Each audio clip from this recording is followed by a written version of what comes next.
La Bible en un an. Lecture du 14 février. Matthieu, chapitre 28.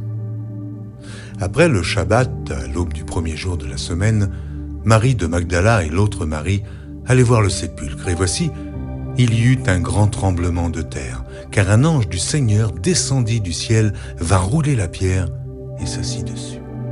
Son aspect était comme l'éclair et son vêtement blanc comme la neige. Les gardes tremblèrent de peur et devinrent comme morts. Mais l'ange prit la parole et dit aux femmes, « Pour vous ne craignez pas, car je sais que vous cherchez Jésus qui a été crucifié. Il n'est point ici, il est ressuscité comme il l'avait dit. Venez, voyez le lieu où il était couché, et allez promptement dire à ses disciples qu'il est ressuscité des morts. Et voici, il vous précède en Galilée, c'est là que vous le verrez. Voici, je vous l'ai dit. » Elles s'éloignèrent promptement du sépulcre avec crainte et avec une grande joie, et elles coururent porter la nouvelle aux disciples. Et voici, Jésus vint à leur rencontre et dit, « Je vous salue. » Elles s'approchèrent pour saisir ses pieds, et elles se prosternèrent devant lui. Alors Jésus leur dit, « Ne craignez pas. Allez dire à mes frères de se rendre en Galilée. C'est là qu'ils me verront. » Pendant qu'elles étaient en chemin, quelques hommes de la garde entrèrent dans la ville et annoncèrent aux principaux sacrificateurs tout ce qui était arrivé. Ceux-ci, après s'être assemblés avec les anciens et avoir tenu conseil, donnèrent aux soldats une forte somme d'argent en disant « Dites, ces disciples sont venus de nuit le dérober, pendant que nous dormions.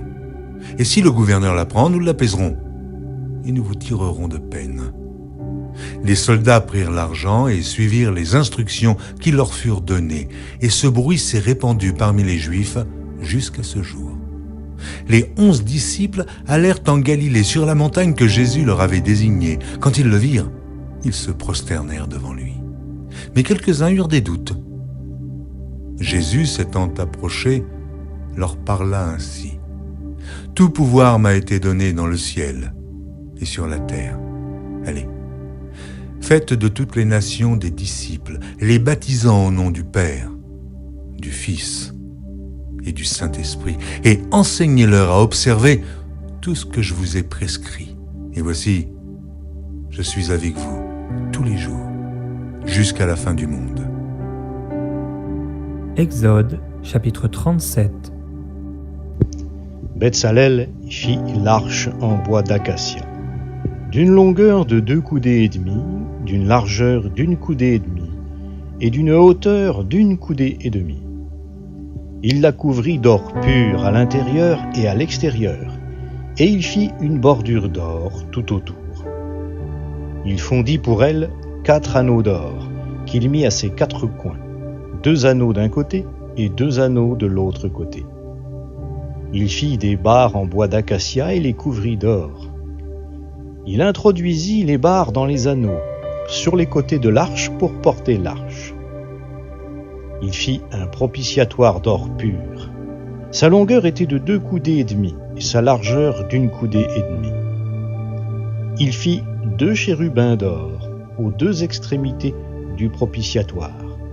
Il les fit d'or battu. Un chérubin à l'une des extrémités, et un chérubin à l'autre extrémité. Il fit les chérubins d'1 seule pièce, avec les 2 extrémités du propitiatoire. Les chérubins étendaient les ailes vers le haut, couvrant de leurs ailes le propitiatoire et se faisant face l'un à l'autre. Les chérubins avaient la face tournée vers le propitiatoire. Il fit la table en bois d'acacia. Sa longueur était de 2 coudées, sa largeur d'1 coudée, et sa hauteur d'1 coudée et demie. Il la couvrit d'or pur, et il y fit une bordure d'or tout autour. Il y fit à l'entour un cadre d'1 palme. Il mit une bordure d'or tout autour du cadre. Il fondit, pour la table, 4 anneaux d'or, et mit les anneaux aux 4 coins, correspondant aux 4 pieds. Les anneaux étaient près du cadre et recevaient les barres pour porter la table. Il fit les barres de bois d'acacia et les couvrit d'or. elle servait à porter la table. Il fit les ustensiles qu'on devait mettre sur la table, ses plats, ses coupes, ses bols et ses aiguières pour servir aux libations. Il les fit d'or pur. Il fit le chandelier d'or pur. Il fit le chandelier d'or battu. Son pied et sa tige, ses calices, ses corolles et ses fleurs étaient d'une seule pièce. 6 branches sortaient de ses côtés, 3 branches du chandelier de l'un des côtés et 3 branches du chandelier de l'autre. Il y avait sur une branche 3 calices en forme d'amande, avec corolles et fleurs, et sur une autre branche 3 calices en forme d'amande, avec corolles et fleurs. Il en était de même pour les 6 branches sortant du chandelier. À la tige du chandelier, il y avait 4 calices en forme d'amande, avec leurs corolles et leurs fleurs. Il y avait une corolle sous 2 des branches sortant du chandelier, une corolle sous 2 autres branches et une corolle sous 2 autres branches. Il en était de même pour les 6 branches sortant du chandelier. Les corolles et les branches du chandelier étaient d'une seule pièce. Il était tout entier d'or battu, d'or pur. Il fit ses 7 lampes, ses mouchettes et ses cendriers d'or pur. Il employa 1 talent d'or pur pour faire le chandelier avec tous ses ustensiles. Il fit l'autel des parfums en bois d'acacia. Sa longueur était d'1 coudée et sa largeur d'1 coudée.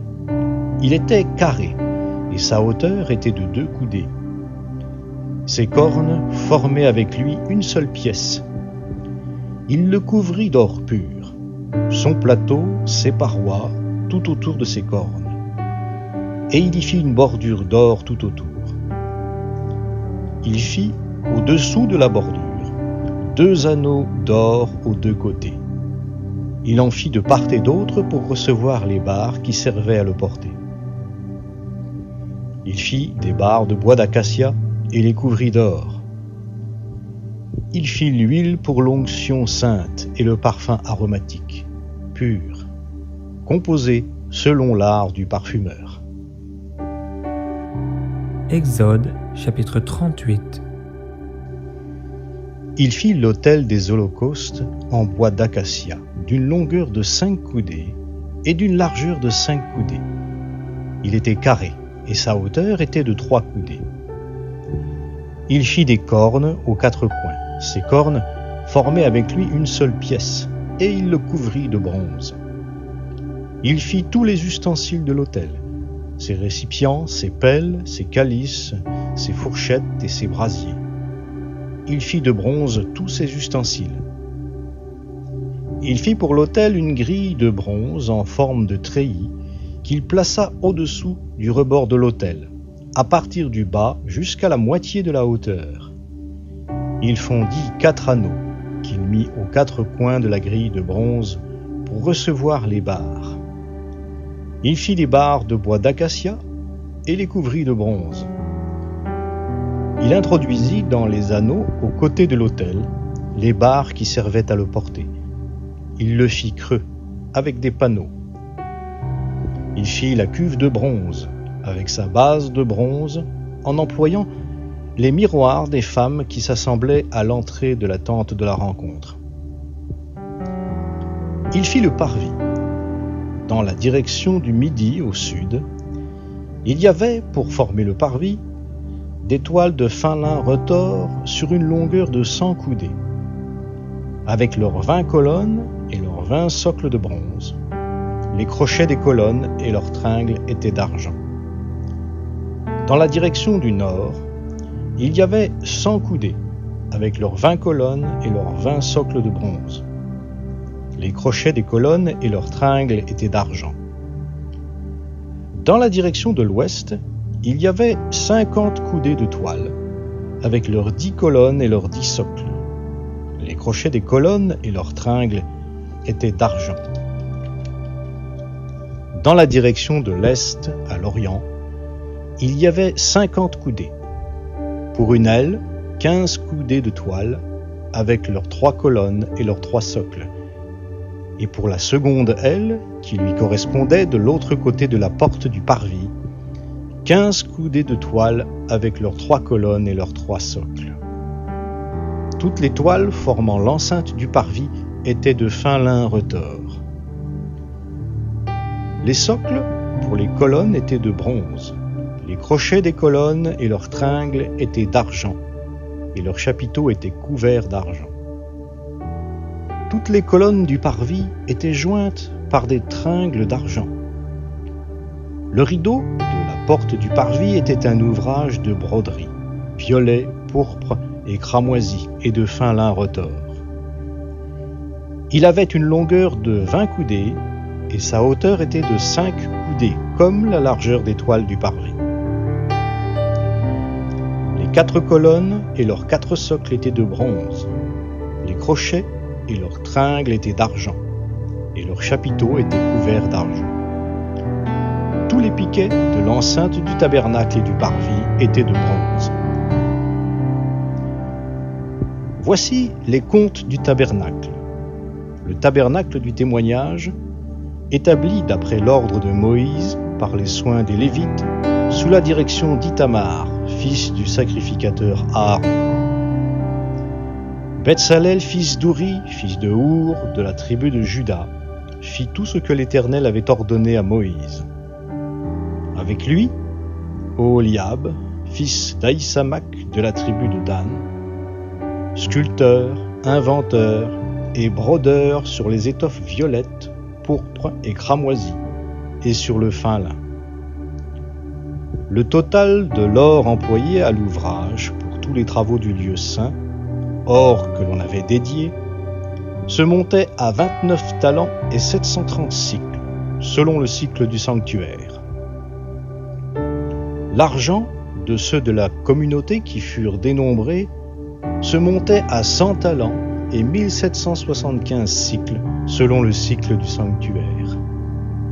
C'était 1 béka par tête, la moitié d'un cycle, selon le cycle du sanctuaire, pour chaque homme compris dans le dénombrement, depuis l'âge de 20 ans et au-dessus, soit pour 603 550 hommes. Les 100 talents d'argent servirent à fondre les socles du sanctuaire et les socles du voile. 100 socles pour les 100 talents, 1 talent par socle. Et avec les 1775 cycles, on fit les crochets et les tringles pour les colonnes, et l'on couvrit leurs chapiteaux. Le bronze que l'on avait dédié se montait à 70 talents et 2400 cycles. On en fit les socles de l'entrée de la tente de la rencontre, l'autel de bronze avec sa grille de bronze et tous les ustensiles de l'autel, les socles du parvis tout autour et les socles de la porte du parvis, tous les piquets de l'enceinte du tabernacle et les piquets de l'enceinte du parvis. Psaume, chapitre 34, versets 11 à 22. Les lionceaux éprouvent la disette et la faim, mais ceux qui cherchent l'Éternel ne sont privés d'aucun bien. Venez mes fils, écoutez-moi, je vous enseignerai la crainte de l'Éternel. Quel est l'homme qui aime la vie, qui désire la prolonger pour jouir du bonheur? Préserve ta langue du mal et tes lèvres des paroles trompeuses. Éloigne-toi du mal et fais le bien. Recherche et poursuis la paix. Les yeux de l'Éternel sont sur les justes et ses oreilles sont attentives à leurs cris. L'Éternel tourne sa face contre les méchants pour retrancher de la terre leurs souvenirs. Quand les justes crient, l'Éternel entend et il les délivre de toute leur détresse. L'Éternel est près de ceux qui ont le cœur brisé et il sauve ceux qui ont l'esprit dans l'abattement. Le malheur atteint souvent le juste, mais l'Éternel l'en délivre toujours. Il garde tous ses os, aucun d'eux n'est brisé. Le malheur tue le méchant, et les ennemis du juste sont châtiés. L'Éternel délivre l'âme de ses serviteurs, et tous ceux qui l'ont pour refuge échappent au châtiment. Proverbes chapitre 9, versets 9 et 10. Donne au sage et il deviendra plus sage. Instruis le juste et il augmentera son savoir. Le commencement de la sagesse, c'est la crainte de l'Éternel. Et la science des saints, c'est l'intelligence.